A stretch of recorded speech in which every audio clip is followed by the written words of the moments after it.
Hello, my name is Margaret Adele, and welcome to the reading vlog for the Gala of Peace, the 48-hour readathon that is in the middle of the greater month-long Realmathon. And if you're wondering, Margaret, this is a surprise, you haven't posted anything else about doing Realmathon, it's because I randomly decided to. On a whim. Wasn't going to, but I saw a video from the creator and I remembered that it was happening and I was feeling kind of meh about reading lately. So I was like, sure, team-based readathon, let's go. I am, of course, Team Stags because I'm a pastor's kid with all the guilt therein. And if you give me an option, I'm going to pick the morally goodest one. And stags are the least criminal of all the families. And I have also only been defending. This is a readathon where the points you get from finishing books can go towards either attacking or defending with different prompts for each. And I haven't even been looking at the attack prompts, just defending. I tell myself that it's in character because stags are said to be very defensive of their own. But in reality, it's just because I'm a support main. So what do I plan on reading? Well, picked a great time to read this chonker of a book, but that is City of Girls by Elizabeth Gilbert. This is for the 52 Book Club prompt, a book set in the 1940s. This is all about an elderly woman looking back on her time in the 1940s New York theater scene and the big scandalous things she did. It does seem kind of a chonker, but I don't think it'll take me that long. I've been really vibing with 20th century historical fiction lately.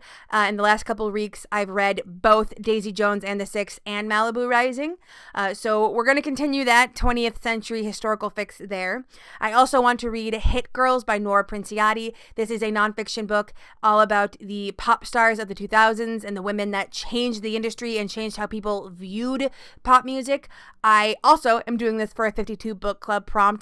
I believe it is celebrity on the cover because the cover actually has a ton of celebrities on it. But in general, I like these more wider back pop culture context books where it's looking at an entire era of pop culture and how it all fit together. I really, really like that. And I'm hoping I can get through at least these two. And I know 2 books in 48 hours is kind of low for me, but tomorrow, Saturday the 15th, we're going to have a big out and about day where we're going to hit up a bunch of thrift stores at once because there's a lot of stuff we're looking for. So it's not going to be really conducive to reading for a lot of tomorrow. So I'm just hoping to get through those 2. If I need to pull up another, I can. I don't want to totally burn myself out because I do got the trans rights readathon coming up. That video should be going out today, so I will link it in the description of this video. But in general, it starts at 6 p.m. my time tonight, Friday, March 14th, and I think I can hit the ground running. But I will, check in with you when I've actually started reading and got some stuff read. Hello. I brought my mic out here because I'm tired of only updating the vlog in the office. So I have been on sprints and I have been crocheting. This is my nephew's Aunt Margaret blanket for Christmas this year, and I have read 50 pages of Hit Girls, and I'm not gonna lie, these are some dense pages. My eyes are kind of already getting a little tired. But I do have to call it out. We did bring up the misconception about the Y2K thing with computers. A lot of people think that it actually wasn't a big deal because nothing big and bad happened around the turn of the century with computers. But that's only because a bunch of people worked really hard to fix it. The issue with Y2K in the year 2000, it was an issue. A lot of people worked really hard and it got fixed. That's why it wasn't a big deal. Not that it wasn't a big deal in the first place, but okay, I'll let that go. We are talking about Britney Spears and her effect on the pop music industry of the late 1990s to early 2000s and how a bunch of record labels essentially wanted to copy her and so pulled in a bunch of young pop stars to be the next Britney Spears. And not only just that this happened, but also how those supposed copycats, like your Christina Aguilera's, your Jessica Simpsons, then created their own sounds and kind of pushed pop music out of the bounds that it was trying to be forced in just by being their own artists. And I love this concept. I love that we're talking about how, these were meant to be Britney Spears copycats, but yes, they were also good artists in their own right. And as I have just finished, we have reached Avril Lavigne, which is probably a little bit more up my alley because I am a little bit more of a pop punk girly. My favorite band, Mayday Parade, has a new album coming out in April, and I am counting the days, but I am enjoying it so far. I just wish, it wasn't so dense. This is just a lot. But the sprint will be over in 8 minutes. Maybe I can get a couple more pages in. And maybe I can finish this tonight. I don't know. I'll check in with you in a little bit. And hello, I am back to the office because Alex wanted to watch TV. I had another fruitful reading session, got another 50 pages read. I ate some pie because pie day. At one point, I had to completely stop reading because the book had just casually tossed out the most throwaway mention of Allie and AJ, and I realized I didn't have any tracks from their album Insomniatic on my nostalgia playlist, and I was like, well, that can't stand. So I had to put some tracks on there. But in general, I am enjoying the narrative structure of the book because it is very similar to another nonfiction I've read, which was Heal the Beasts. And while that one was about veterinary medicine, they have the same basic idea of each chapter is kind of named after a figure, like a historical figure in the context. And then the chapter goes on to explain why that figure is being representative of this thing in its context. So Britney Spears was the change to that kind of pop stardom. Avril Lavigne was all about how there was this pop punk craze and how so many artists in it were being like challenged for their authority and how rock they were, and why were we trying to base everyone on how rock they were in the first place, and the increase in poptimism critics and all of that kind of thing. I particularly liked the talk about Beyonce and how Black artists were gatekept from traditional celebrity spaces like magazine covers, even though they could be topping the charts musically all the time. I thought that was a very honest take on it, and I appreciated that a lot. But I'm a little tired. My eyes don't hurt as much anymore because it finally occurred to me that I'm reading an ebook and I can just jack up the size of the text. So I increased it like fivefold.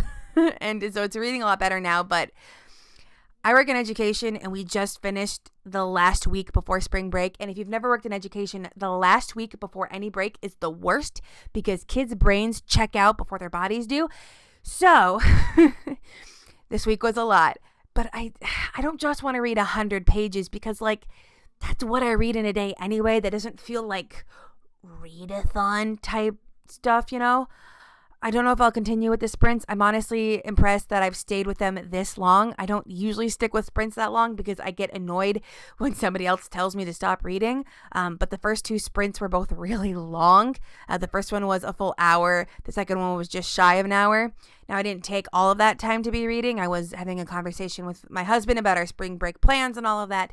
But for the most part, I spent most of the time reading. But I still want to get at least a little bit more done. I want to be well over halfway through. I want to be able to finish the other half of this book easily tomorrow and then start The City of Girls at least. There's part of me wondering if I can make that work, but it's okay if I have a reading-filled day on Sunday because I get to sleep in on Monday morning. So I will check in with you maybe later tonight, maybe tomorrow morning. I don't know. Hello, I have made it to page 145 and I'm calling it here. I was very distracted. We are under severe weather watches with high winds and tornadoes and all of that. So listening to the sirens go off repeatedly and trying to look at the weather tab like, okay, is this just for the severe thunderstorm warning or are there tornadoes now? Like, it was a lot.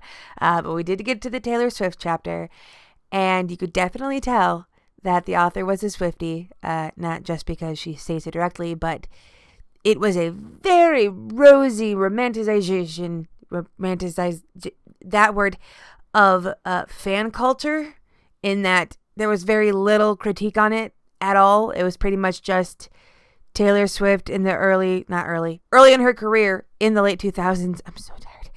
Cultivated an online fan base, and now that's a thing. But like, there was no talk about the darker side of online fandoms, because that is also a thing even in the Taylor Swift fandom. There is no mystical, non-toxic fandom. Does not exist, especially now when it's as big as that one. So I do wish there'd been more talk about that. It feels it's like a glaringly obvious omission for it to not be in there. And that might be the bias, which, you know, to the author's credit, she does state her bias, so you can kind of tell. But, like, I know for a fact there's an unhinged portion of Taylor Swift's fan base that thinks she's secretly gay and has been hounding her to come out for forever. So, like, there's still a dark element there, but we are well over halfway. I have not checked how big the works cited is, so I don't know exactly how many pages I have left. This thing better have a works cited, because I have a history degree, and I will take off a whole star in the review just for not having a works cited page. But regardless, I'm going to go to bed now. I should have a little bit of time to read in the morning before we leave for our out and aboutness. But I need sleep. So good night. Good morning. We have a little bit of a later start this morning than anticipated, but I had time to make my usual Saturday morning smoothie.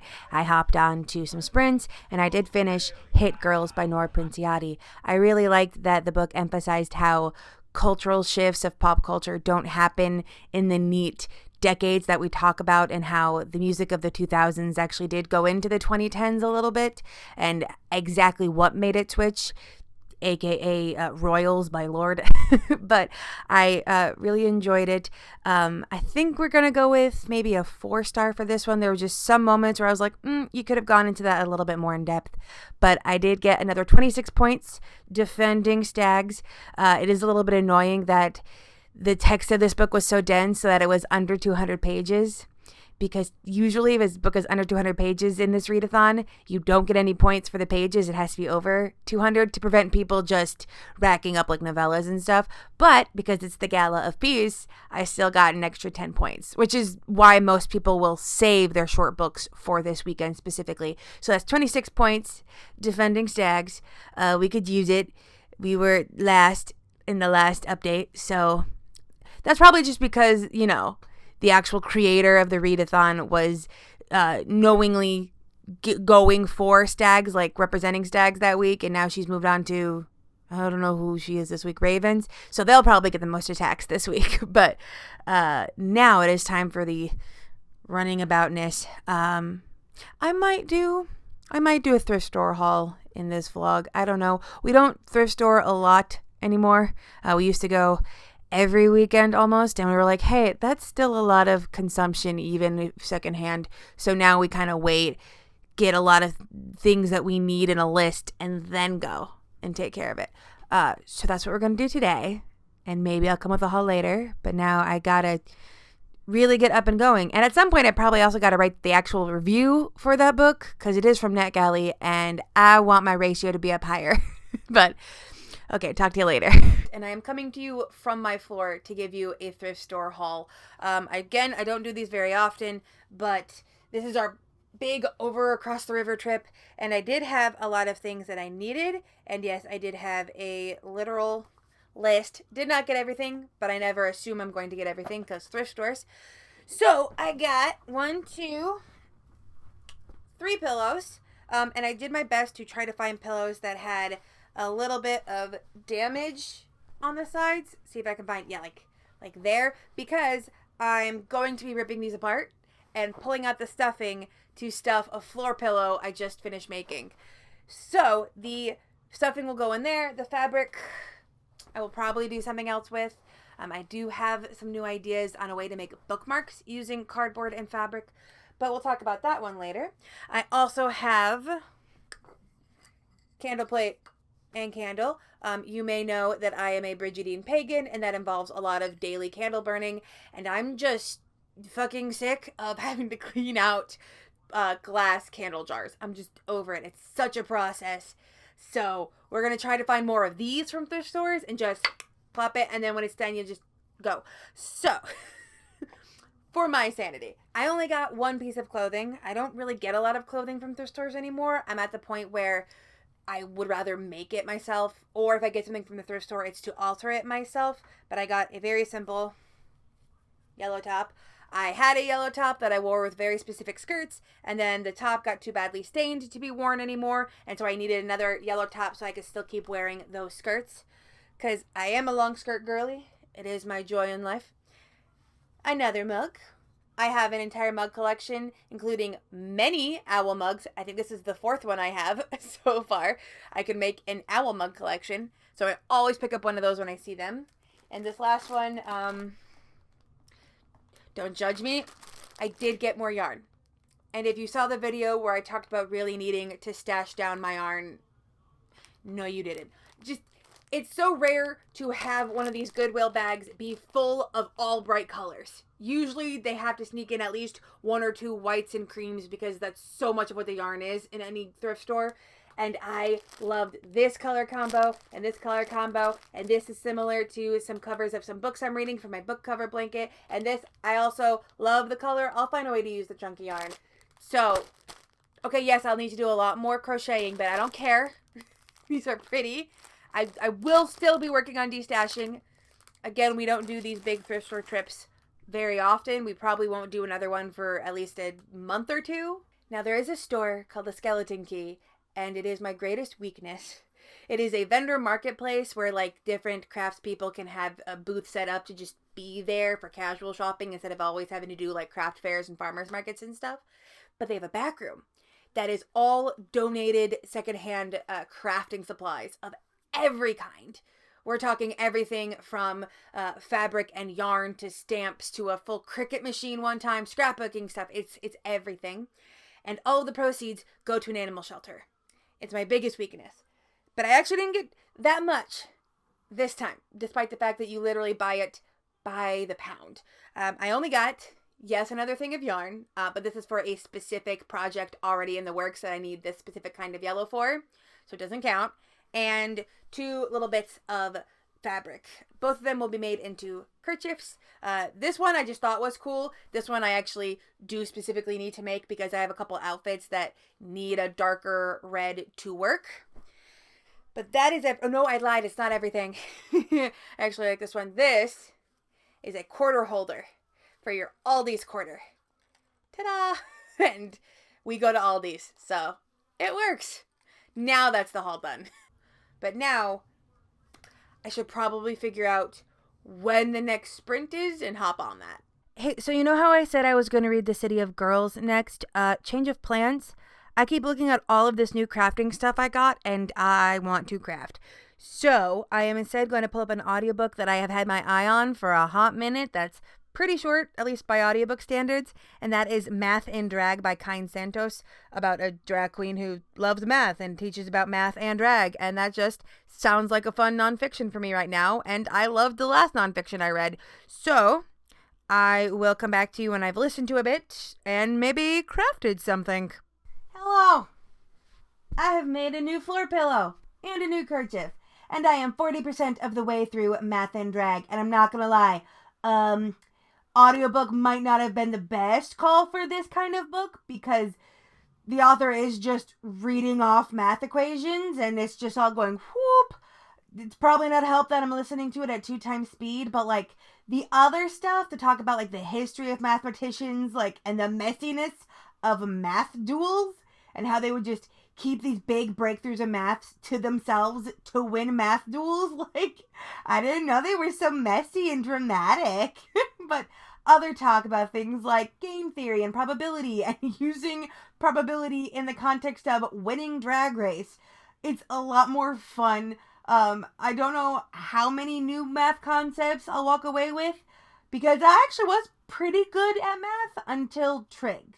I was like, great. I was in advanced math classes all the way up until goddamn trig. And then it was like hitting a wall and nothing else made sense. Maybe if it was taught by a drag queen, it would have made sense. Regardless, I am probably going to be able to finish this tonight. Maybe even start City of Girls. I'm not sure. I don't want to push myself too hard, but also everybody keeps saying about how this is the weekend. Gala of Peace always decides the winner. They who rack up the most points in Gala of Peace usually win. And like, I want to win, damn it. I'm competitive. And the next readathon I'm doing, the trans rights readathon, doesn't have a winner. I mean, yeah, we all win because we all donated to charity, but that's the altruistic readathon. This is the readathon where I'm a competitive little shit. This is my balance. So I might push myself to read more. And also craft more because I'm just having so much fun. And lo, I have finished Math and Drag by Kind Santos. And there was a really funny moment where she was trying to explain some concept and basically said like, oh, this concept is meant to be 3-dimensional, so it's really hard to show it on a 2-dimensional page, meaning the book, and even harder to show it in audio form. So go look up this thing. I didn't look it up. I just wanted to get the book done. But like, I felt a little bit vindicated that like, okay, there are some concepts that you genuinely can't take in just through hearing. I did give it 4 stars because this March is the month of 4 stars. Like, this is the 7th book I've read this month, all 4 stars. Like, it's not a bad thing. I want it to be wowed, you know? Like, I am reading, or rather listening to, the next book in the Amelia Peabody series, and I do tend to give those 5 stars. But regardless, during this time, I was also crafting, doing a little bit of crochet, but also working on a new thing. This one is ugly, because this is basically my mock-up, but I am working on a way to turn cardboard and fabric into bookmarks. Because I have an idea of an all handmade Christmas this year, and I come from a family of really big readers. So we might try this. You may recognize this as the fabric from the pillow that I gutted, that I just got today. I really was in a crafting mood. And then the button on top is what sticks out of the book. Now, I am thinking about joining the next set of sprints, which starts in like less than 10 minutes as I record this, but I do still need to write the review for Hit Girls, and I need to do like 1 or 2 other things, so I might start late and then start on this. Maybe I'm so worried that I'm not going to be able to finish it, that maybe I should pick something else smaller. But like, also, this is 400 pages, and that would be a lot of points, but also it's the Gala of Peace, so like I go back and forth. I don't like picking a book just because it's short as part of a readathon, because then I end up not really getting invested in the books I'm reading. And I do want to read this for the 52 Book Club challenge, and I'm not going to have a lot of time to do it before the Trans Rights Readathon starts. I don't know. It's too many decisions. But I am surprised at how much I want to join the sprints. I'm usually not a reading sprint girly. Maybe it's just because, again, I know that I have that whole week off from spring break, and so I'm willing to invest all the energy, but I will check in with you when I have made that decision. So I have gotten 45 pages into City of Girls by Elizabeth Gilbert, and it's so voicey. Very much eccentric old lady telling about her wild youth. There is someone named Angela who reached out to our main character to ask what the relationship was between her and her father, and we don't know what it was, but we're getting this whole story, and it's very melodramatic.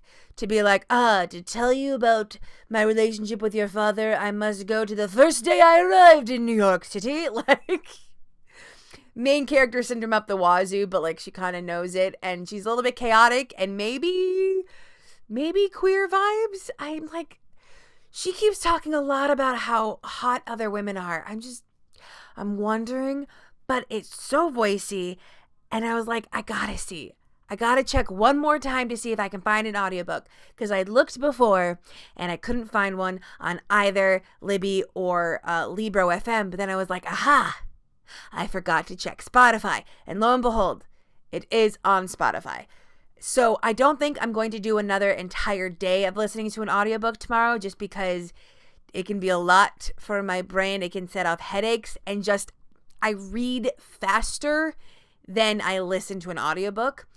So I think what we're going to do is I'm going to start off reading some chapters just in text form, and then if I get like itchy, like I want to get up and doing stuff and crafting or doing housework, then I'll switch to the audiobook, basically so that I can keep this going, because I only have until 6 p.m. tomorrow to actually finish this. And I think I'm not going to bother with sprints anymore. I tried it tonight, but it felt like I was watching someone else's Zoom, and there was a bunch of references to in-jokes that had happened on a different sprint that I wasn't there for, and it's weird to be feeling that much like an outsider on a live stream.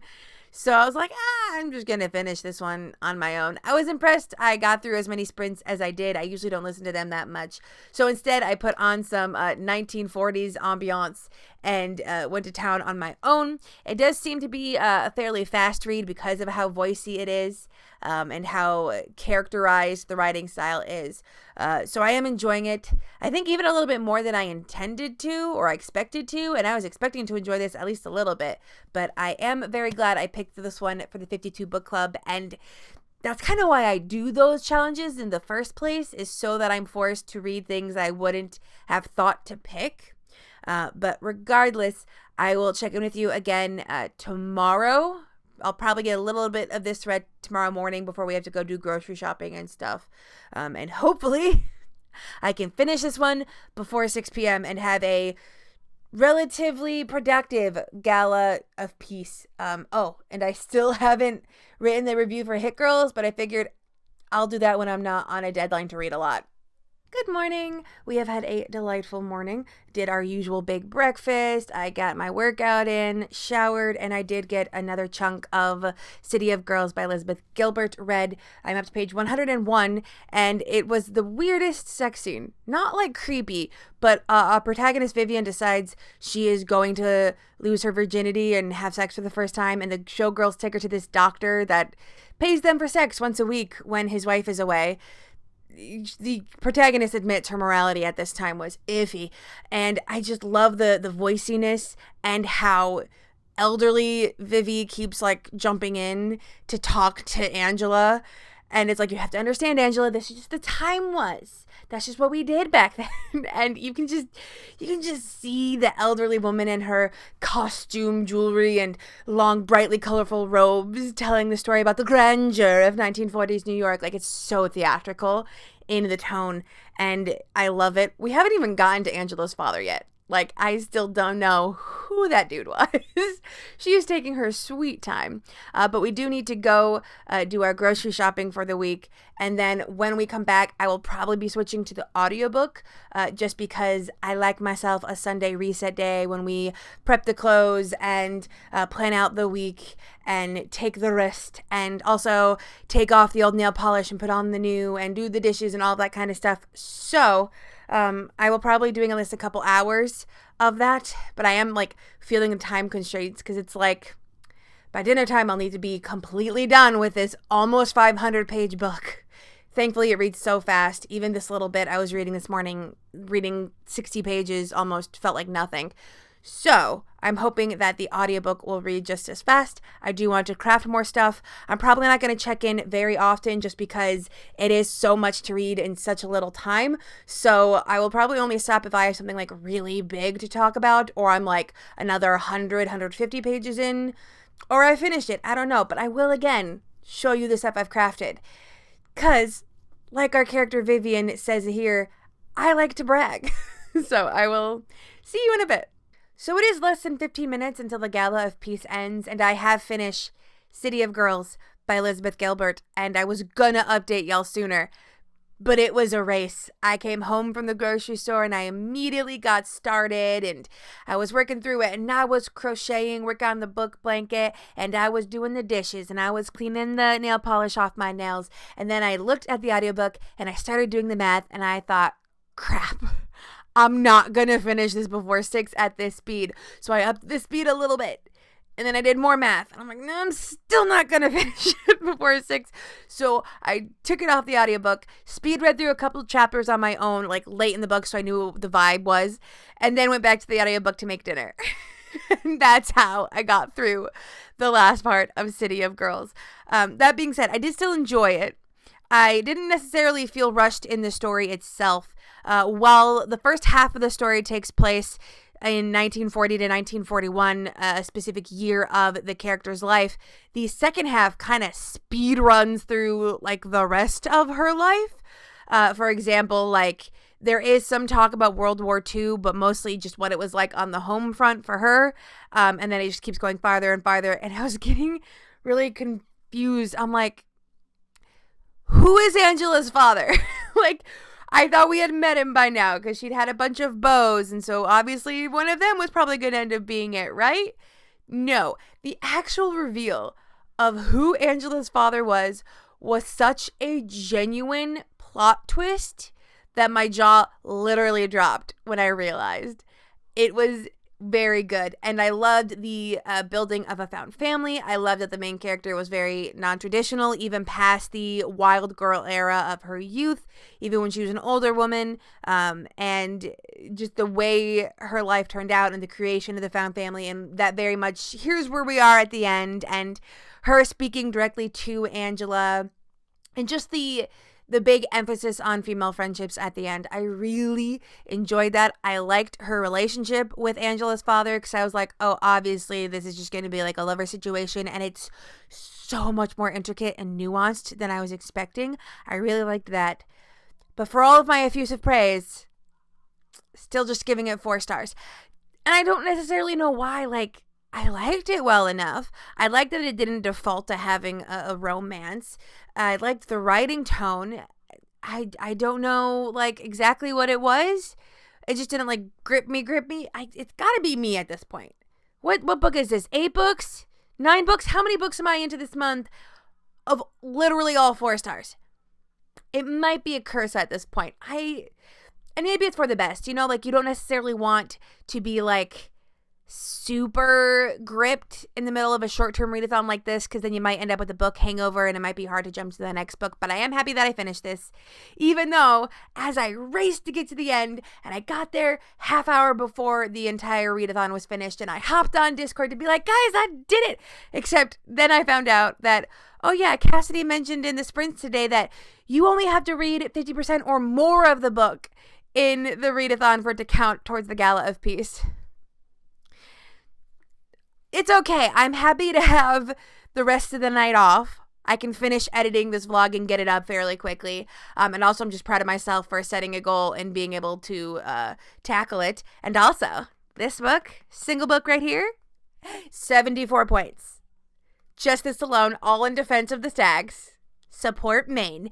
But that is way higher than any other score I've logged so far. The second highest is 48 that I've logged. So I'm really proud of myself for reading this one during this readathon because, whew, I love that score. But regardless, we are finally done. I am very happy that I'm not feeling the usual, like, harriedness anymore, the feeling anymore that I tend to get in these short-term readathons. I'm finally realizing exactly what level of reading I can expect comfortably out of my brain in these things. And also, I just love running it from evening to evening instead of midnight to midnight. Now, granted, I was not the formal start time because I am not in the start time that the creator is, but 6 p.m. to 6 p.m. 2 days later, I do like that. It's very fun to not have to wait up until midnight to get that it is beginning feeling, and it's also really nice to have the rest of the night to myself now. So I did really enjoy this. I am going to keep reading for Realmathon, but I'm not necessarily going to be vlogging anything specifically for it. But I will be vlogging the trans rights readathon, probably not to the close extent that I did here. Those will probably just be daily check-ins instead of every 50 pages or whatever. But if you do want to see more content, see what else I'm reading for the Stags, you can check in that reading vlog when it goes live. But regardless, we are done. Got 3 books, all finished. Plenty of points.